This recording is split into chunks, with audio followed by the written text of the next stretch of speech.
건강한 사람이 정수기 물 먹으면 환자 된다.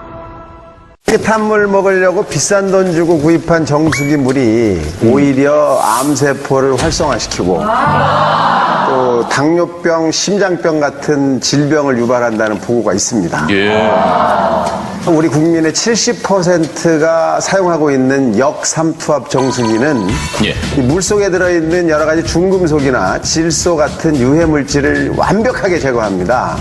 이 완벽하게 제거하다 보면 우리 몸에 꼭 필요한 유익한 미네랄까지 제거하기 때문에 문제가 되는 거죠. 그런 성분이 없어지기 때문에. 네.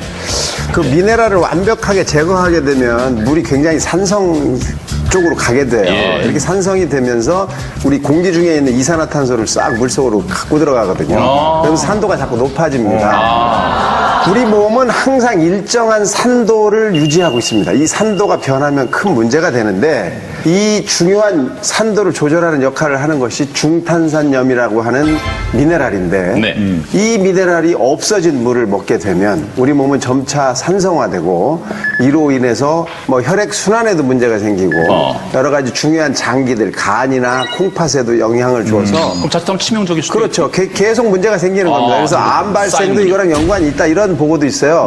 예를 들어서 1980년대부터 우리나라에 역삼투압 방식의 이 정수기가 공급이 되기 시작했는데 이때부터 우리나라의 위암 발생률이 급격히 올라가기 시작했다. 뭐 이런 보고도 있습니다. 그렇다면 미네랄이 없는 물 어떤 점이 좀 위험합니까, 최원정 교수님? 네, 지금 이제 이태양 교수님께서 정말 이렇게 잘 보여주셨는데요. 이 금속 이온이라는 게 물속에 있는 상태에서 우리 눈에 전혀 안 보입니다. 하지만 지금 이제 전기분해에 의해서 전자를 얻어서 금속으로 되었기 때문에 지금 우리 눈에 보이기 시작하는 거거든요. 여러 가지 금속들 중에서 색깔을 띠고 있는 물질이 바로 미네랄입니다. 그리고 이제 이런 이 미네랄 성분, 무기이온 염류들은 우리 몸을 구성하기도 하고 또한 이 생리작용을 조절하기도 하기 때문에 아주 꼭 필요하거든요. 당연히 뭐 철이나 칼슘 같은 경우에는 피와 뼈를 구성을 하고 있고요. 그리고 또 여러 가지 우리 몸에서 신경이제에서의 흥분 전달이라든지 이럴 때도 나트륨 이온을 비롯해서 많은 이온들이 필요합니다. 그래서 너무 이제 이런 미네랄 성분, 무기이온 염류를 완전히 이제 제거한 그런 물은 좀 이제 건강상에는 그렇게 좋지 않은 것으로 보입니다. 서정월 교수님,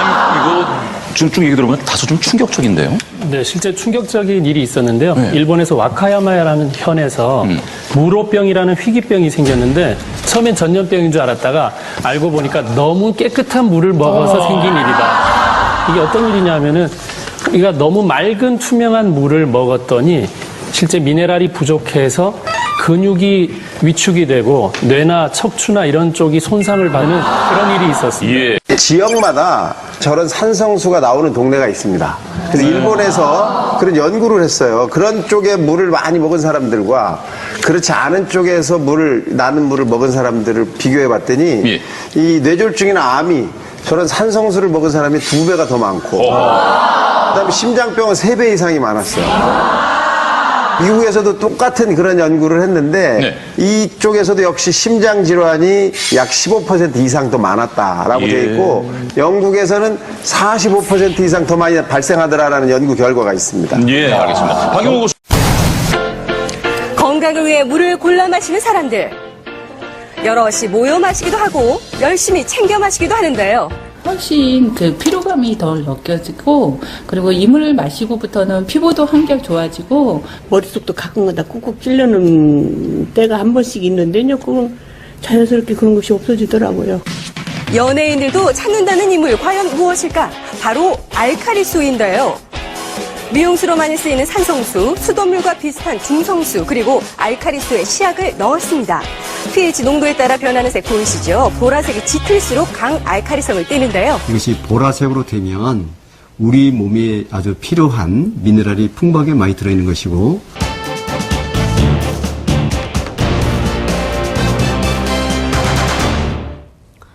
병원과 학교, 음식점 등 요즘 정수기가 없는 곳이 없지요. 깨끗한 물인 줄로 안심하고 있었는데 오히려 세균이 득실거리고 있습니다. 허무호 기자가 정수기 안을 들여다봤습니다. 가정집 정수기입니다. 배관 옆에 이물질이 계속 쌓여 덩어리째로 눌러붙었습니다. 물을 받아 보았더니 하얀 이물질 덩어리가 선명하게 보입니다. 어머, 이거 저것 좀 봐. 보건환경연구원에 정수기 물에 대한 세균 검사를 맡겨보았습니다. 물 1ml에 일반 세균이 100마리를 넘으면 마시는 물로 부적합한데 8개 정수기 가운데 5개에서 세균이 나왔습니다. 영어관에서는 1ml에 일반 세균 700마리가 나왔고 초등학교는 2,400마리, 중국 요리집은 6,700마리가 나왔습니다. 특히 서울의 한 종합병원 냉온수기에서는 무려 18,000마리로 기준보다 180배나 많은 일반 세균이 검출됐습니다. 정수기 업체들은 내부 배관에 이런 문제가 있다는 사실을 잘 알고 있었습니다. MBC 뉴스 허무호입니다. 알칼리 이온수 생성기 알고 계십니까? 엘린 바이오닉스에서 판매하는 알칼리 이온수 생성기는 식품의약품안전처에서 허가된 의료기기입니다. 알칼리 이온수는 만성설사, 소화불량, 위장 내 이상 발효, 위상가다 개선에 도움을 줍니다. 알칼리 이온수는 다양하게 활용할 수 있습니다. 마실 때, 밥 지을 때, 차 마실 때, 국 끓일 때, 야채 데칠 때 알칼리수, 정수 선택 사용. 그래서 편리합니다. 가정에서, 학교에서도, 교회에서도 설치부터 필터 교환, AS까지 철저한 사후 관리. 하나님을 섬기는 기업 엘린 바이오닉스. 물과 공기와 건강에 대하여서 제가 말씀을 드리도록 하겠습니다.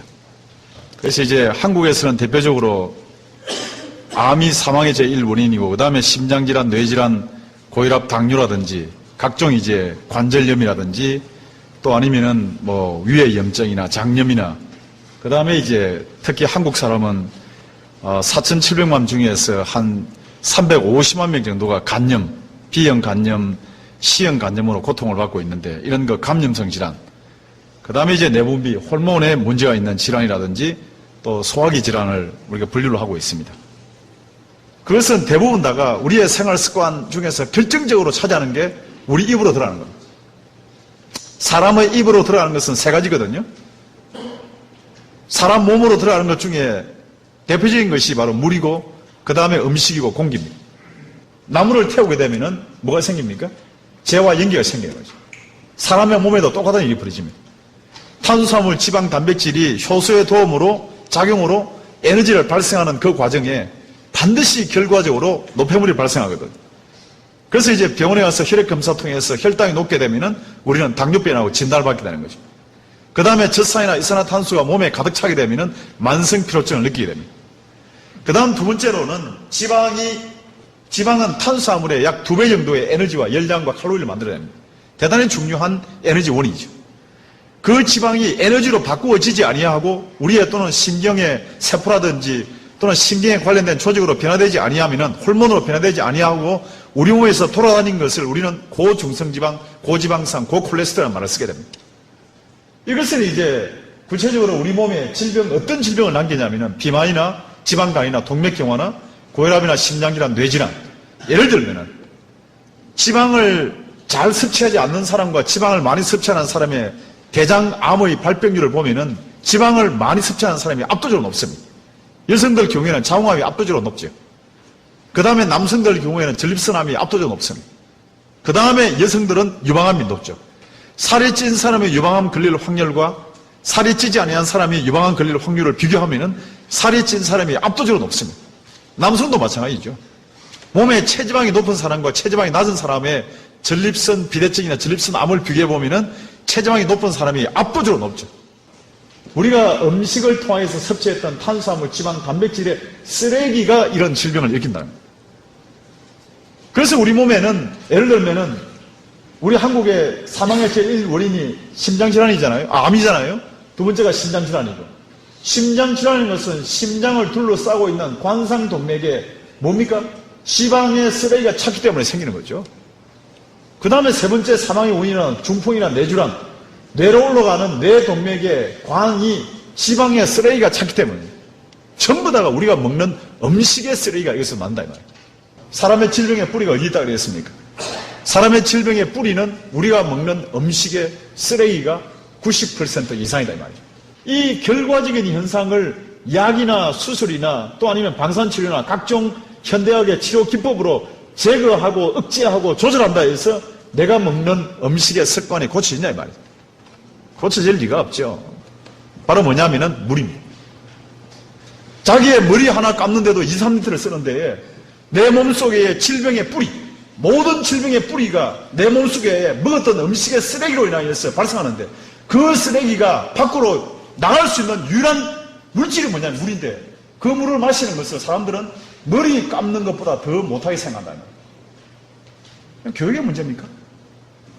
한국의 교육의 문제입니까? 간단한 문제 아니에요. 여기서부터 오는데 1m도 안 되는데 이게 물을 안 마십니다. 사람들. 물을 굉장히 우습게 생각해요. 사람이 70% 이상이 물로 되어 있는데도. 그래서 물을 마시면 해결이 되는데 문제는 물을 안 마십니다. 물을 안 마시면 뇌 안에 있는 삼투압 수용체에서 항이뇨 호르몬을 발동시킵니다. 자, 다시 돌아갑니다. 하루에 내가 음식을 통해서 1리터만 섭취하고 그 다음에 밖으로 노폐물을 끄집어내는 데에 2.7리터 이상의 물이 필요한데 물을 안 마십니다. 그러면 물이 빠져나오면 심장이 타결받고 뇌가 타결받는다면 세포가 타결받는 거죠. 그래서 자기 생명, 뇌와 심장과 내 몸을 보호하기 위해서 뇌에서 삼투압 수용체를 동영하여서 간에서 항이뇨 호르몬, 항이뇨 호르몬이라는 것은 뭐냐면은 소변을 배출하지 못하도록 막아버리는 호르몬이죠. 그래서 심장의 기능을 저하시켜버려요. 그래서 나이가 들어가지고 여러분들 그런 경험 많이 하시잖아요. 화장실에 가가지고 가만히 서 있는데 소변이 잘 안 나와요. 응? 젊었을 때 쫙 나왔는데 앉아있어서 보통 한 시차를 한 10초 내지 20초 지나야 소변이 나옵니다. 억지로 놓아야 돼. 그 다음에 소변을 다 했다 손치는데 돌아서면은 또 소변 누고 싶은 잔뇨감이 있습니다. 그런 경험을 많이 하실 거예요. 물 안 드시는 분 대부분 그렇습니다. 왜? 몸속에 있는 물이 빠져나가면 내가 죽어버립니다. 내 몸에 물이 빠져나가지 못하도록 심장의 기능을 저하시켜 놓는 거죠. 뇌의 명령을 받았던 항이뇨 호르몬이 그런 작동을 하고 있습니다. 여성들 경우에는 어떤 일이 벌어집니까? 화장실에 가서 소변을 누고 싶은데 소변이 배설이 안 돼요. 네? 그래서 병원에 찾아가죠. 방광염인 줄 알고. 그러면 또 뭐냐면 물만 마시면 끝날 일을 항생제를 또 먹습니다. 그 다음에 요실금이 생깁니다. 컨트롤이 안 돼요. 소변을 배설해야 될 시간에 배설이 안 되고 배설하지 말아야 할 시간에 소변이 배설되는 일들이 벌어지고. 왜? 신장의 기능을 저하시키기 때문에 소변량이 감소하며 쓰레기가 차기 시작합니다. 하루에 180리터의 물이 통과시키면서 혈액이 통과하면서 이 속에 있는 노폐물을 제거하는데 이 기능을 저하시켜 놓으니까 내 몸속에 있는 노폐물이 제거되지 않으니까 가장 많은 노폐물이 뭔지 아십니까? 바로 우리가 먹는 음식 가운데에서도 소금이죠. 소금이 빠져나가지 않습니다. 그러니까 이 소금 때문에 세포 안에 있는 물이 흘러나와서 부종이 생깁니다. 물을 많이 마시기 때문에 부종이 생긴 게 아니고 물을 안 마시기 때문에 생기는 거죠. 부종이라는 것은. 그 다음에는 혈압이 증가합니다. 산성의 노폐물이나 각종 몸의 노폐물이 소변을 통해서 빠져나가야 되는데 빠져나가지 않고 몸에 돌아다닙니다. 한국의 고혈압 환자의 70% 이상입니다. 이 케이스가. 물이 효소를 이동하고 물이 비타민을 이동하고 물이 미네랄을 이동한다 이 말이죠. 그래서 물은 우리 몸속에 있는 모든 영양분을 이동하는 역할. 우리가 하루에 3~4끼를 물을 먹지 않습니까? 그러면은 하루에 침에서 나오는 우리 입에서 나오는 침의 액이 하루에 3개입니다. 위장의 액이 한 2리터 정도 되죠. 췌장의 액이 한 2.5리터, 담즙액이 1리터, 장간액이 3리터. 효소가 분비되어서 이 음식을 소화시켜줘요. 하루에 20개 정도가 우리가 음식을 섭취했을 때 동원되는 물이 입에서부터 항문까지 흘러나오는 물이 약 10리터. 이런 말을 듣지 않습니까? 식사를 할 때에 물을 마시면 위액이 묽어지기 때문에 물을 마시면 안 된다. 그런 말은 대단히 무식한 말입니다. 절대로 그 말을 인정하면 안 돼요, 여러분들. 우리 한국 사람들은 10리터의 물이 흘러나오지 않습니다. 한국 사람들은 물을 안 마시기 때문에 대부분 다가 8 내지 9리터밖에 흘러나오지 않아요. 그래서 여성들은 만성면비에 굉장히 심하죠. 할머니들, 할아버지들 만성면비 심합니다. 몸속에서 물이 흘러나오지 않는다니까. 물 한 잔을 안 마셔도 아침, 점심, 저녁을 먹었을 때에 내 몸속에 흘러나오는 물들이 침에서, 위에서, 췌장에서, 담즙에서, 장관에서 흘러나오는 물이 자그마치 10리터가 나오는데 왜 흘러나오느냐? 이것은 내 속에 있는 금방 말씀드렸던 탄수화물, 지방, 단백질이 바뀌어져 있는 아미노산이라든지 글리세롤이라든지 또는 포도당을 끓고 어디로 간으로 이동하기 위해서 9.9리터의 물이 필요하다 이거죠. 사실은 저도 한국의 안식년 바다로 들어왔으면서 굉장한 물을 찾았습니다. 속초에서부터 그 다음에 경기도 또 아니면은 제주도 전국 일대를 다니면서 물 한번 찾아봤죠.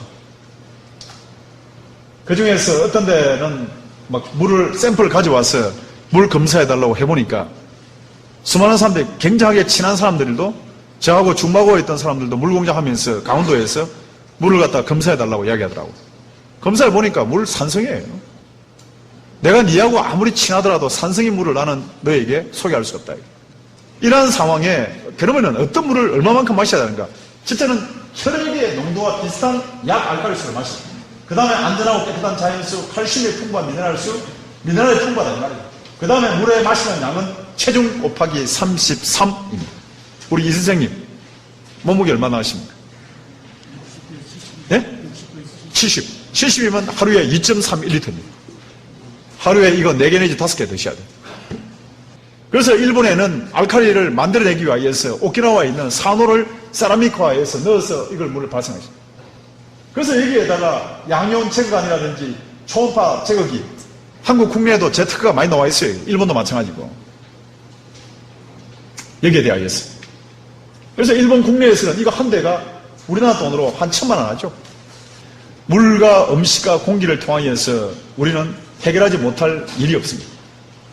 여러분들이 삶 속에서 내 속에 있는 모든 더러운 노폐물은 약이 없애주는 것이 아니고 약은 억제하고 차단하고 조절하는 기능은 있지만 일시적으로 하지만은 우리가 매일마다 마시는 물, 매일마다 흡입하는 공기, 매일마다 섭취하는 그 음식을 통하여서 내 속에 있는 더러운 노폐물을 끊임없이 끄집어내고 면역세포를 이동하고 영양분을 공급한다는 이 사실을 우리 기억하시면서 여러분 개인의 건강뿐 아니라 그 다음 우리와 함께 있는 많은 직원들이나 또 국민들의 건강 문제를 생각해서 그 다음에 물을 통하여서 놀라운 여러분들의 건강 회복의 역사가 일어나기를 개인적으로 바라고 있습니다.